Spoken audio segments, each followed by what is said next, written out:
When I was growing up, I would pretend all the time to be a boy or sometimes pretend to be a man. I felt like I belonged in my body, but I just had this sense of feeling more aligned with male energy. I had all this confusion about it and some built-in, I guess, homophobia that there was something really bad about me doing that.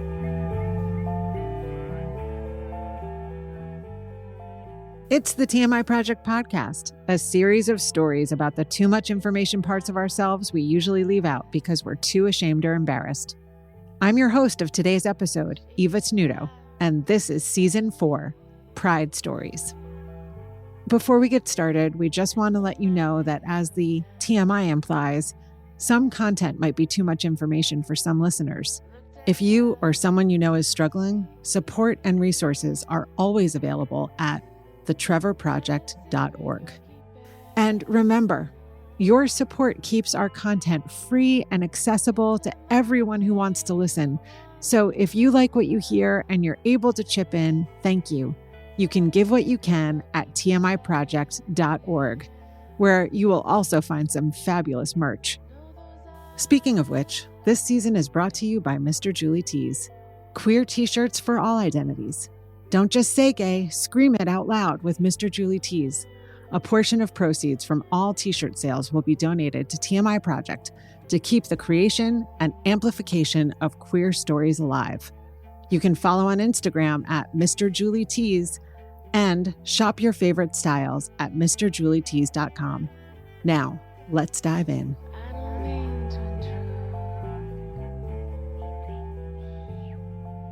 I'm here today to pass the mic to two of my favorite people who will be the hosts for this season. First up, it's TMI Project's co-founder and my wife, Julie Novak. And next, we've got TMI Project's operations and programs manager, Blake File. Julie and Blake are both trained TMI Project workshop leaders, have told their own true stories numerous times, and are totally qualified to host this season because they happen to be two of the gayest people I know. Since Julie and I founded the organization together and ended up getting married, let's start there. Julie, I am excited to pass the hosting mic to you this season. Can you share with our audience a little bit about the early days and how all of this got started?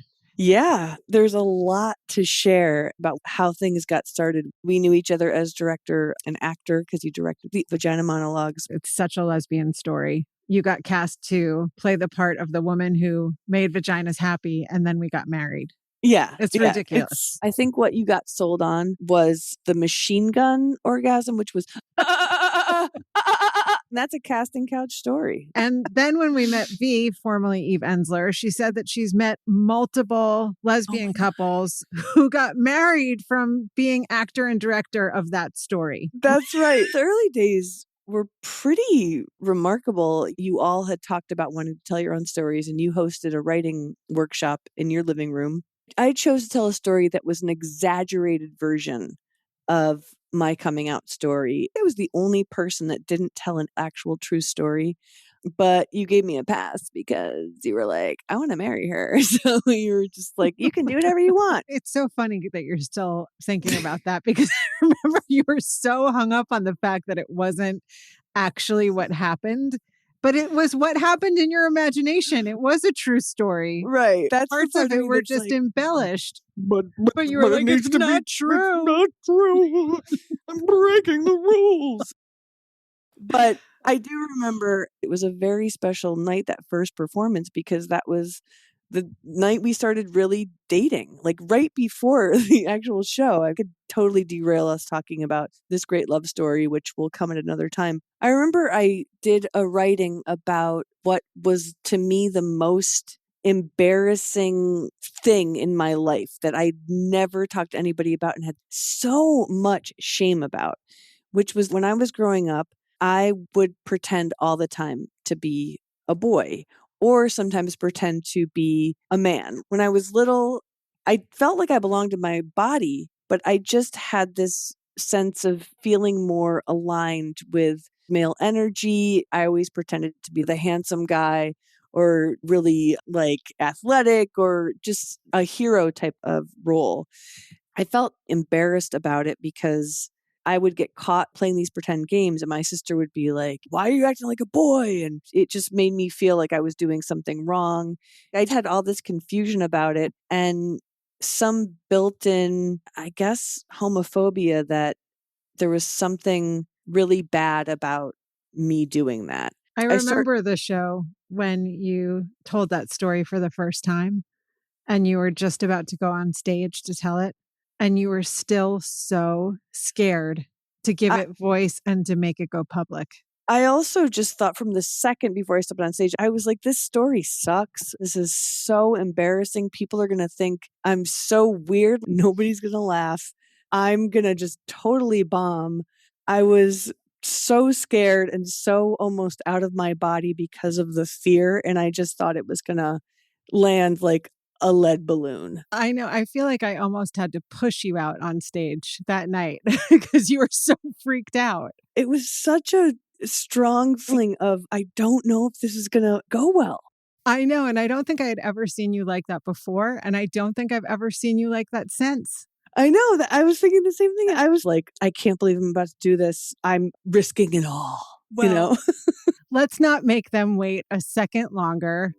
Without further ado, here is the one and only Julie Novak reading her story titled Football Princess. And be sure to stick around so that you can hear how Julie is doing today.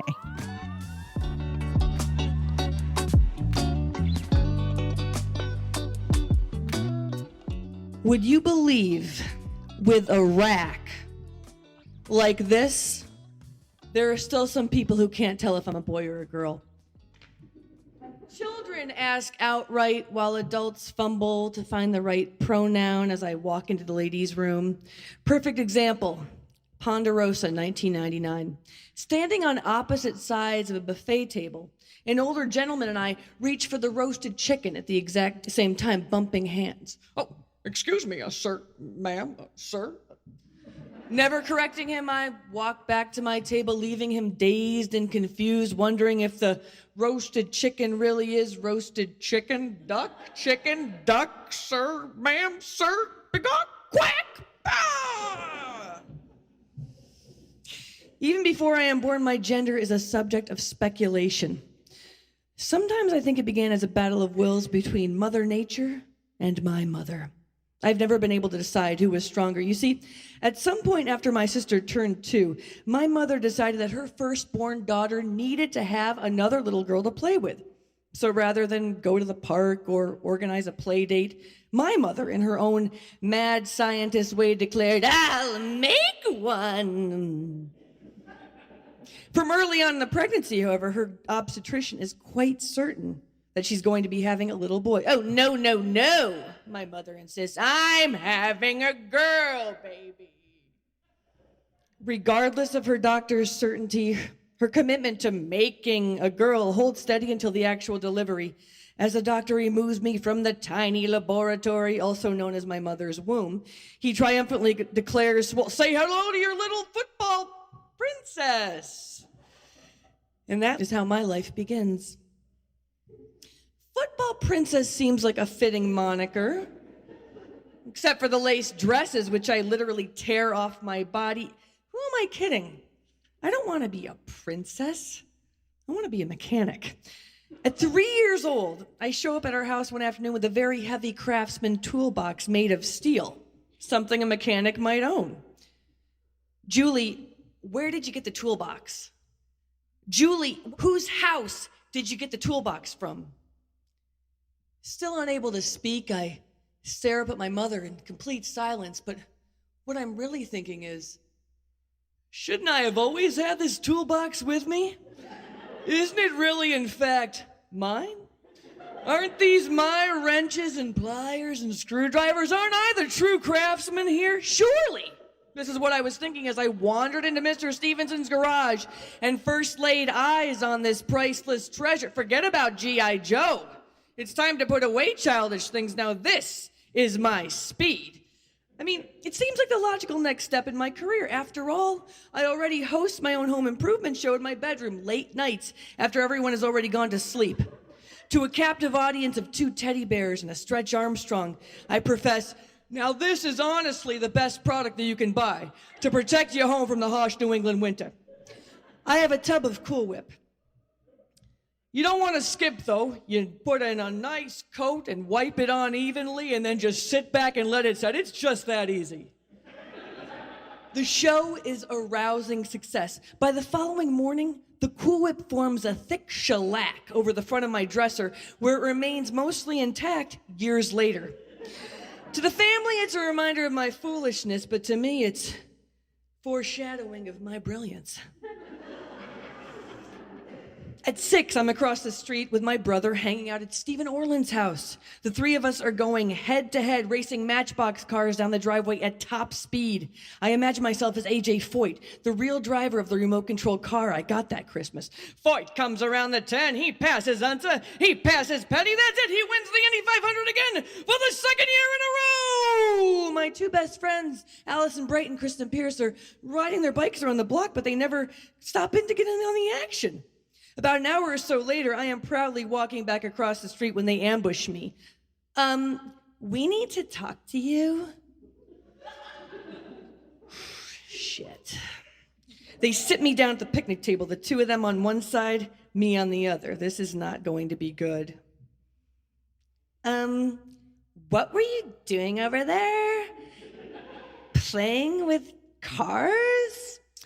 If you want to hang out with us, you need to stop acting like a boy. Funny, Allison didn't seem to mind when I was acting like a boy when we were making out at the sleepover last summer, but still, I don't want to get made fun of, so note to self, put playing with Hot Wheels on the list of stealth activities. From that moment on, I began to quietly insert my boy into more socially acceptable activities like Halloween. 1 year as a SWAT team member, and in 3rd grade as a hobo with a fabulous 5 o'clock shadow. I develop a rich fantasy life in which all of my sister's friends have crushes on me, and I spend a lot of time looking in the mirror with this Hollywood hunk look that I perfected. From behind the locked door of the bathroom, I mouth to myself for hours on end, "Hey, how's it going?" "Hey, how's it going?" You know, while other girls long to fill in their training bras, I wait patiently for my mustache to come in. 1988, a year of many significant cultural milestones in American history. Milli Vanilli released their first album. Ronald Reagan endorses George Bush for president of the United States. Prozac is introduced as an antidepressant, probably as a result of the former statement. And yours truly gets her first job working at McDonald's. Yes, working at McDonald's is seriously cool for a 14-year-old growing up in Stowe, Ohio. This is long before Super Size Me. Nobody has any idea how hamburger is really made or the amount of calories in a large Coke. This is an age of prosperity. I get to make money, hang out with my friends, and get first dibs on new menu items like the Southwestern McStyle McBurrito. Most importantly, I get to work the drive-thru. This is where I begin my lifelong love affair with the microphone. Welcome to McDonald's, can I take you on a please? Would you like to hear about our special, a double quarter pounder with cheese? No, I would actually like, we got apple pies and fries, buns with sesame seeds. You can have anything you like, how about a McDLT? I really just wanted to order, McDonald's, welcome to McDonald's! Never mind. I gave Burger King quite a bit of business that year. But everywhere I turn, the rewards are abounding, and I realized it was totally worth spending all those hours learning the ins and outs of how to package fries correctly and combine the exact ratio of water to sanitizer in a mop bucket. It's after this long orientation that I am awarded my uniform. That uniform. I tell you, a pair of milk chocolate colored slacks and a short sleeve white blouse with green pinstripes, the collar of which is fastened by a hunter green bow tie a la Colonel Sanders, topped off by a matching hunter green visor. Surely something I would never be caught dead wearing, but oh my God, I look fucking great! Hey, you deserve a break today, huh? Can I take your order? Would you like fries with that shake? Shake it, don't break it. Took your mama 9 months to make it, so woo! For the first time in my life, I notice my body, and I am damn impressed with what I see. The uniform is tailored to fit, and it happens to fit me perfectly. I noticed how slender my legs are, the just right size of my breasts, my fit and trim torso, and broad shoulders. Damn, I look good. I have a hot girl body. This comes as a complete shock to me because I spend all of my free time pretending to be a stocky, blonde-haired doctor on General Hospital. I'm the man who saves the day. I'm the man all the ladies get sick over. Who knew that under all this man was all this woman? I fall asleep in the uniform that night with a smile on my face, grateful for the body that God gave me. It is something my mother taught me early on. Be thankful for a strong and healthy body. Be thankful that you have 10 fingers and 10 toes and can run and laugh and play. And I am grateful. Though there were some times along the way that I thought, maybe it would have just been easier to have been born a boy. I realize now that there are so many benefits of being exactly who I am. It's okay for me to be sensitive and express my feelings openly without being called a fag. I don't have to worry about male pattern baldness or how big my vagina is.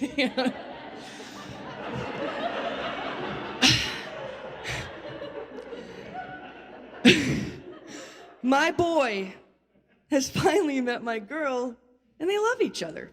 I've stopped seeing myself as one or the other. I'm just Julie, and ba-da-da-da-da, I'm loving it. Hey.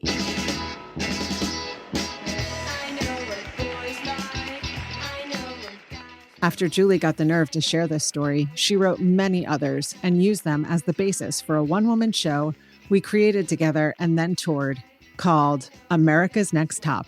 One Top's hysterical take on life, love, tools, and boxes. There's a link to the video of the full production in the show notes. You can learn more about all Julie has to offer at julienovak.com.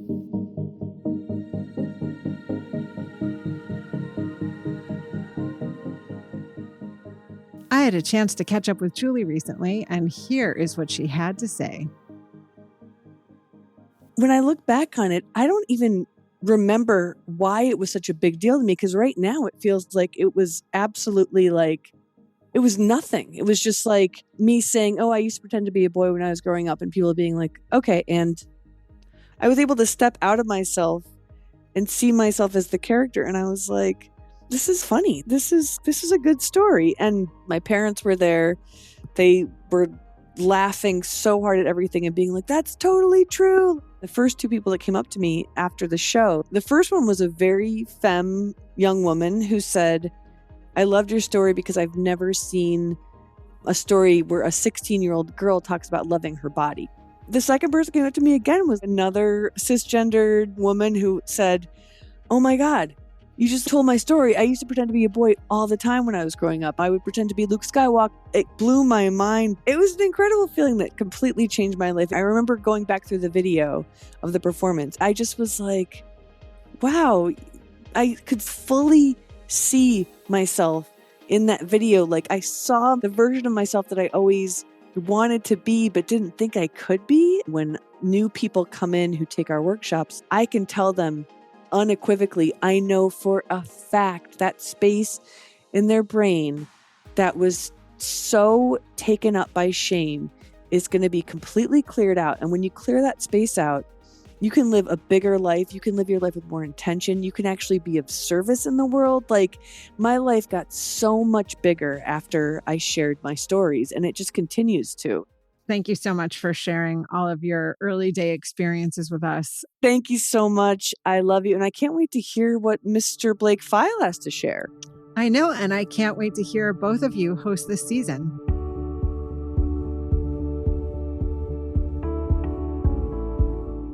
Blake File joined the TMI Project team in 2017 and quickly became my partner in all things TMI.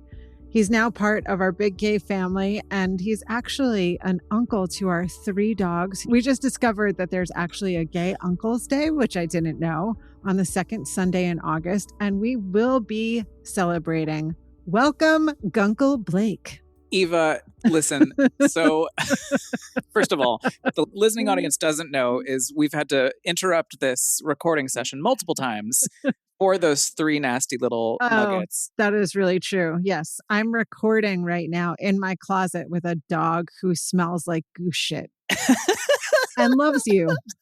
And I love that, and we all know, I don't have favorites, but if I had to pick a favorite, it would be the goose shitter in your lap. Yeah, the stinky one, yeah. Stinky stinks, yeah. Anyway, hi. Hi, Blake. I'm so glad you're here, and I'm so glad that you're hosting this season. I wanted to start with you to find out a little bit about what drew you to this work. I don't actually know if I've told you this, but I did storytelling competitions when I was a kid. You know that? Yeah, it wasn't How true. have we gotten this far and I didn't know that? What's crazy is they weren't true stories, but it was like speech and debate, and they had a whole category which was storytelling. I went to state a number of times, but I always got second place. So this felt me resolving those self-worth issues for being second place. And TMI Project wasn't just storytelling. It was how I wanted to be a part of the change to shift the narrative of how we're looking as a social organism, a collective. And it just so happened that there was this magical organization that all of the things I had ever wanted to do with my life, I could do all of those things, including now audio storytelling. I grew up listening to old time radio and also this Christian radio program called Adventures in Odyssey. So even with being able to host this season, it's once again something I've always wanted to do with my life professionally has come true. Blake, you are always in first place at TMI Project. Always.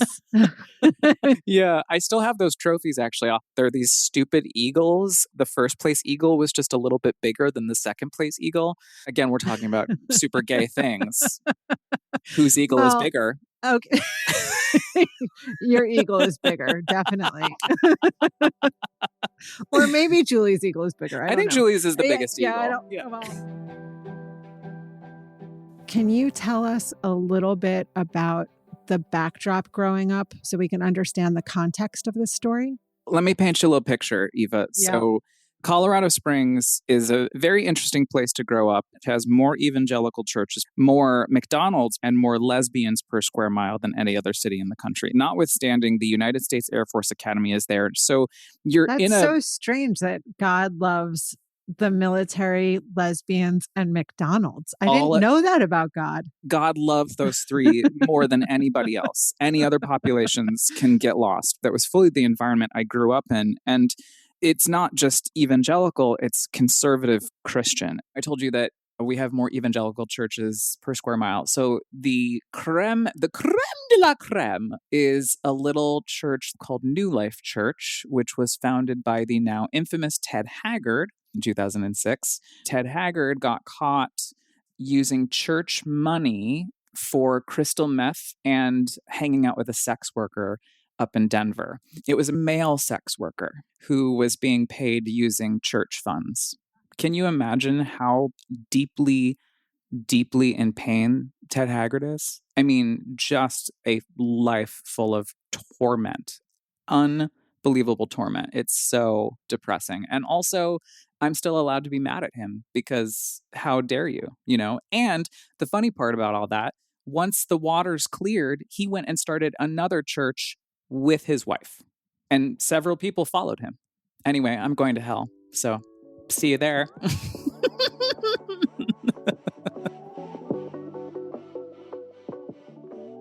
growing up, I didn't realize that I was feeling so deeply ashamed of who I was. I was 33 years old when I told that story, and it honestly wasn't until I heard everybody laugh in that workshop about that's like insane. That's crazy. That's cult level.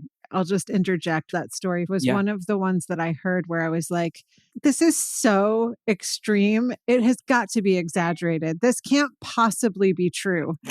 And then you sent us the home video, which we're going to have to put up on the episode page. Yes, there's home video of this. There is no exaggerating happening in this story. In fact, I almost feel like you played it down. I really did. I did. Yeah. Let's not make them wait a second longer. Without further ado, here is Blake File reading his story titled Fruity Tunes.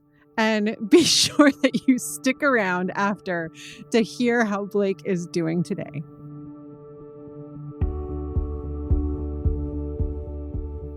I'm standing inside of a giant peach costume, staring out at the congregation through two peepholes, dancing my heart out to a song about the ninefold fruit of the Spirit.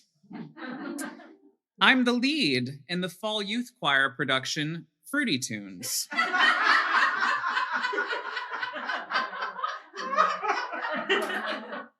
A spin-off of the famous Christian animated series VeggieTales. Singing, He gives love, joy, peace, and patience, kindness, goodness, faithfulness. He gives gentleness and self-control. That's the ninefold fruit of the Spirit. That's enough.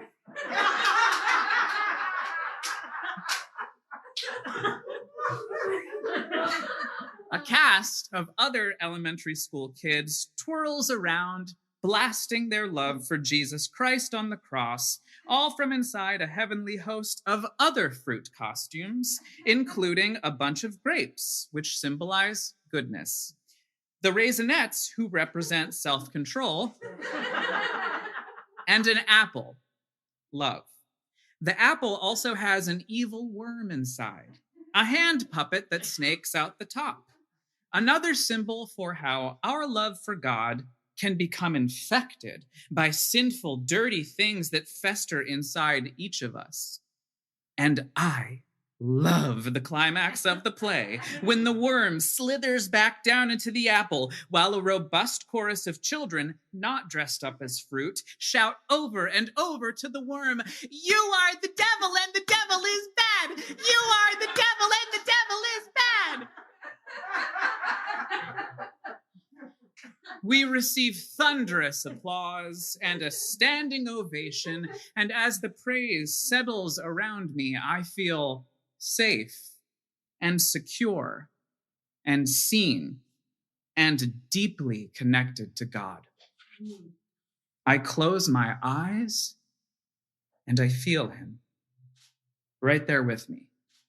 Him with a capital H, guiding me and channeling his great will for my humble life. This all takes place at First Presbyterian Church, a foreboding building covered in tinted windows that stretches an entire city block on Bijou Street in downtown Colorado Springs. This church, it's my second home. I wander the hallways and I sneak into every deacon's office. I spend long hours in the sanctuary, scribbling notes on empty donation envelopes with meaningful, moving messages like, "I like butts." Or, "I really like butts." I discover the secret passageway behind the choir loft and the deep sense of peace looming back there, a soundproof haven. I spend hours lying on the ground in that narrow space, staring at the dim lighting on the ceiling, wondering about what God looks like, and praying that he will take this thing away from me that I feel so deeply ashamed of. This thing about myself that I know is wrong because the Bible told me so.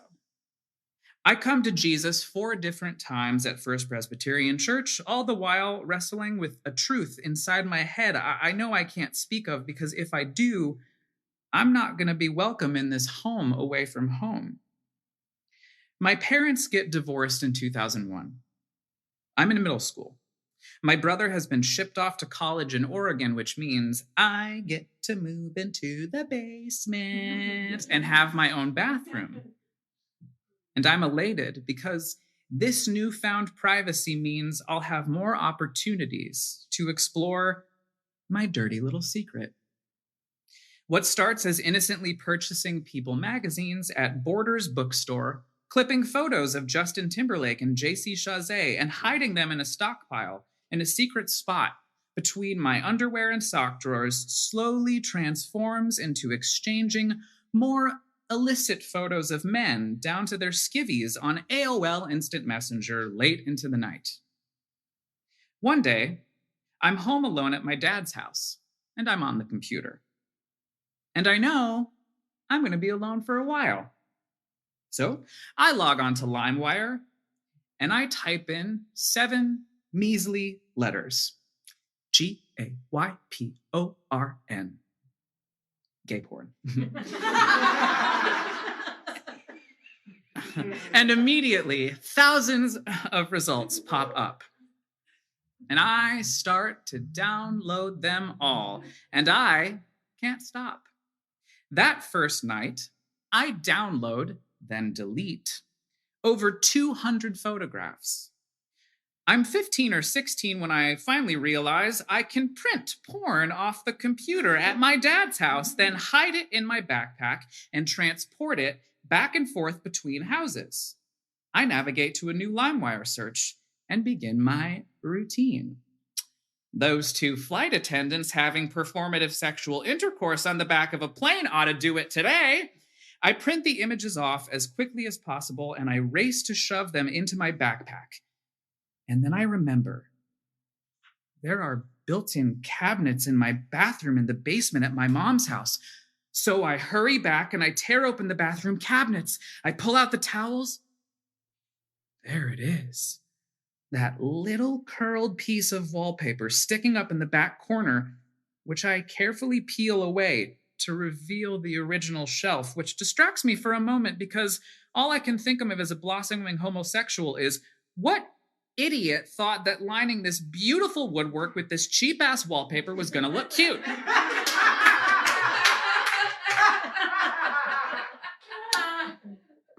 And so begins a new routine. I build up a hefty arsenal of 8.5 by 11 printer paper porn and fill the hiding spot and feel like the master of hiding things. Until one day, I come home from school and I find my mom sitting in the kitchen waiting for me with the complete stack of printer paper pornos sitting on the table in front of her, having been excavated by a sleuthy Giovanna, the woman who cleans our house. You want to explain this filth, Blake?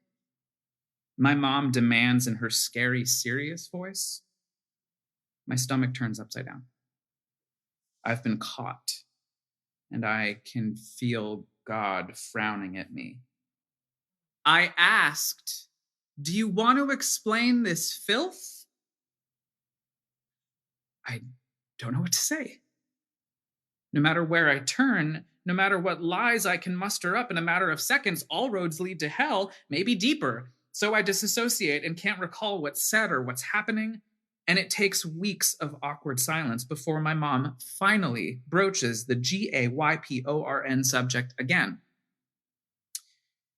After she spends hours consulting with the Fab Three, God, the Son, and the Holy Ghost, she calls the youth pastor at First Pres, who we'll call Mike, and schedules some time to chat. I walk into Mike's office at the church and sit down. I'm devastated and embarrassed. Mike is a kind man with a handsome face and a rapidly receding hairline. He used to be an actor in Los Angeles and even had a few lines in the really bad Godzilla remake starring Matthew Broderick. About 2 or 3 sentences in, I stop listening and start imagining what Mike looks like naked. It's counterproductive to his intentions, my mom's intentions, and what they're both saying are God's intentions, but I can't help it. In my teenage gutter brain, his shirt and pants are gone. Poof! And that's all I can focus on. Suddenly, out of nowhere, Mike says, I had my own experiences with men when I was living in LA, and my ears perk up. I feel my heart start to beat rapidly. Did Pastor Mike just come out to me? He goes on to say that even though he had these multiple experiences with men in California, ultimately, all roads lead back to God. And then he reads Leviticus 20:13. If a man lies with a male as with a woman, both of them have committed an abomination. They shall surely be put to death. Their blood is upon them. I leave feeling confused because I'm pretty sure that indeed my youth pastor came out of the closet to me while trying to push me back into my own, but I also leave feeling humiliated and disgusted with myself. But you know what? Deep down, I don't care. What am I supposed to do? Truly, what am I supposed to do? When I finally, officially come out to my mom in a California pizza kitchen a few years later, she acts like she doesn't expect it. But I know she's known for a really long time. It's the beginning of a long and winding road to understanding, acceptance, and forgiveness for the both of us. And years later, it does happen. And these days, we're better than ever. This past summer, I drive across the country. COVID rages to help my mom and sister and nephew pack up and say goodbye to Colorado Springs. They're moving to Oregon. I stay a couple of days after the departure to tidy up loose ends. I call my friend TT, and we meet up in downtown Colorado Springs at the parking garage across the street from First Presbyterian Church. And I stand on the second floor as the summer breeze blows across my face, and I stare into the tinted windows. I catch a glimpse of myself dancing in my fuzzy peach costume, singing my heart out in fruity tunes. And I can't help but laugh at the irony. Then I put my hand up and wave. My younger self waves back. We both know exactly who he is supposed to be.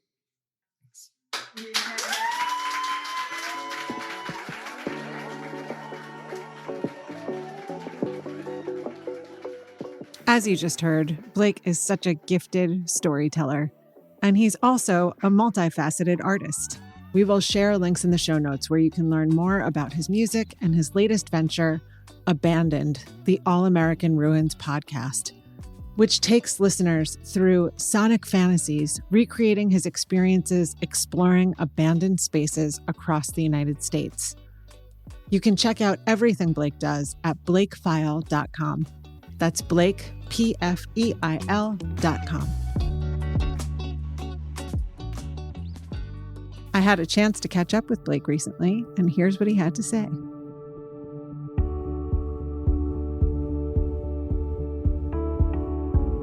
It shifted pretty much every relationship in my life. There was this level of forgiveness. This is such a ridiculous story and such a ridiculous upbringing.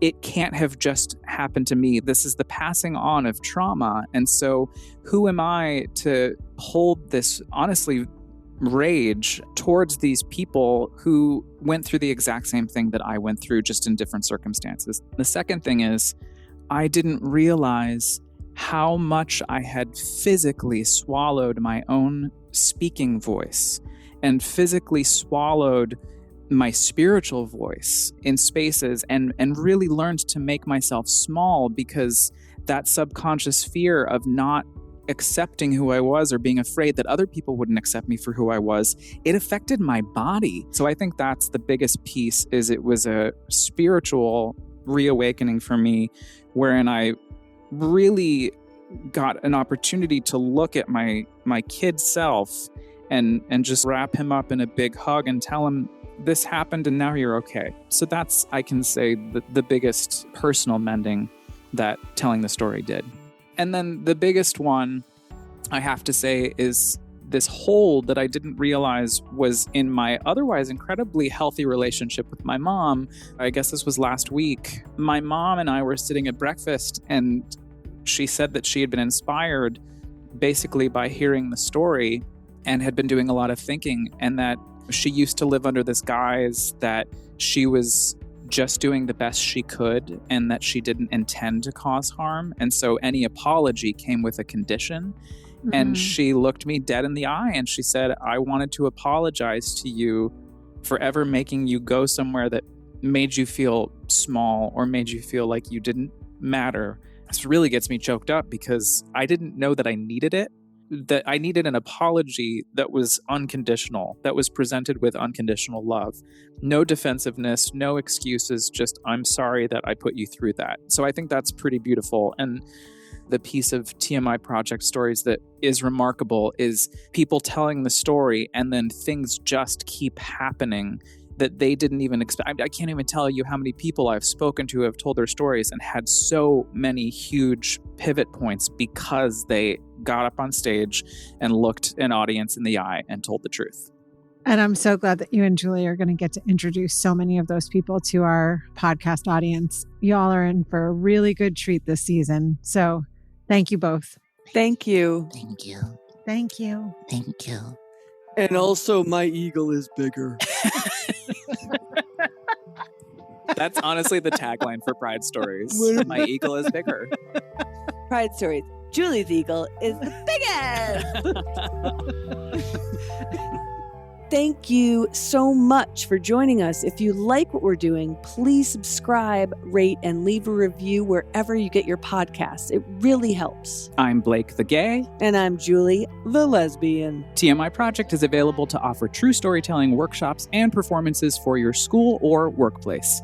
This episode of Season 4 of the TMI Project podcast, Pride Stories, was produced in partnership with Radio Kingston. It was edited and produced by Eva Tenuto and mixed by Stevie Manns. Our theme song is Secrets by Edison Woods. Our operations and programs manager is you, Blake File. That's right. And our marketing and digital coordinator is Laura Marie Ruocco. Our administrative assistant is Elijah Jackson. Our graphic designer is Lauren Gill. And our workshop leaders are Perla Aora, Kapely Kalnek, Haley Downs, Rain Grayson, Ray Lipkind, Dara Lurie, Micah, Eva Tenuto, you, Julie Novak, and me, Blake File. To learn more, support our work, and find a special writing prompt so you can start telling your own Pride story, visit tmiproject.org/podcast. Bye!